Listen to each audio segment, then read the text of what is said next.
Ladies and gentlemen of the YouTube lands, it's your boy Tuglo, and today we are going to talk about 4 things you need to know when you group in Integral Factor Sword Art Online. Ooh, SAO Integral Factor. There we go.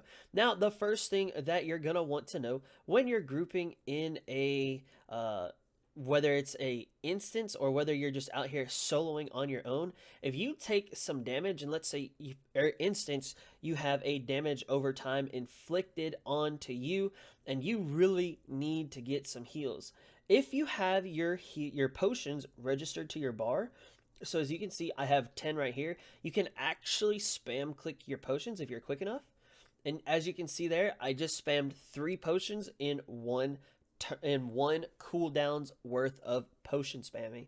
So that's one thing that you can do, especially when you're going up against this Mad Gibbon who can go ahead and dot you and then kind of just almost kill you depending on how low on health you are. The second thing is as you can see here, we have my friend Chihiro, aka Waifu Willie. He is about to die. Now, Willie, if you will, go ahead and zone out and then a zone back in to the dungeon. We can see that he is not going to lose any of the items. He actually gets to keep everything that he has gotten through the instanced run, and then the only thing that will happen is he will lose progress. But if you have a team with you, you can actually zone back out into the Black Iron Palace and come right back in with full health. Now, if you don't mind, go ahead and prep yourself to get killed. Then we'll go from there. The third, I guess what you would say, hint or thing that you need to know when you're playing in a grouped instance that you can zone in and out of is this is actually going to be helpful for any mob.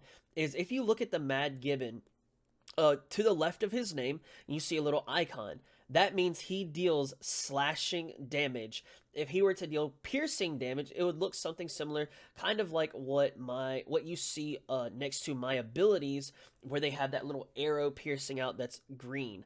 Then if you take a look at the Mad Gibbon, once again, it has a little thing and it says weak, and then it has that arrow pointing towards it, and you can see that it says the little piercing icon. The blunt damage will be a star looking yellow thing, so that'll represent your blunt damage.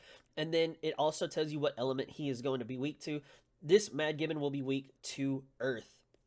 Now guys, the last thing that you need to know when you're playing grouped in Sword Art Online Integral Factor is how to revive somebody. Willie, if you don't mind, go ahead and take in that L. So the way that we are going to revive somebody is actually quite simple. When you're in a group, do not get bamboozled and use a revive crystal. As you can see here, I'm standing inside of this little red circle, and if I can stay in here long enough to where it gets to 10 seconds, oh, he should be revived. Did I make it? Okay, so literally all you have to do in order to revive somebody is just stand inside of their dead circle, and after 10 seconds, it will revive them. You will not have to use revive crystals, and you will be able to revive them as many times as necessary. Now that I learned as a huge shout out to the Integral Factor Discord server. They actually pinged us last night, and I was like, dude, that's gonna go perfectly as a closer for this video. So huge shout out to them. Follow their Discord server if you haven't, or join their Discord server if you haven't already. Guys, thank you so much for watching this video on Sword Art Online Integral Factor. Just 4 tips that you need to know when you are grouping. Thank y'all so much for watching the video. I really do appreciate that support a lot. If you haven't already, be sure to like, share, comment, and subscribe to the YouTube channel to help make the dream become a reality. Also, once you subscribe, be sure to turn on those notifications. Last but not least, check out the description box down below where you can find links to my Discord server, my Twitch stream, my Patreon page, and any social media such as Twitter, Facebook, and Instagram. Guys, like I said, that's all I have for this video. Thank you so much for watching. And as y'all know, that's the fat lady singing. That's the bells are ringing. And until the next video, I hope you have an awesome day, and I will see you in the next one. Peace out, baby.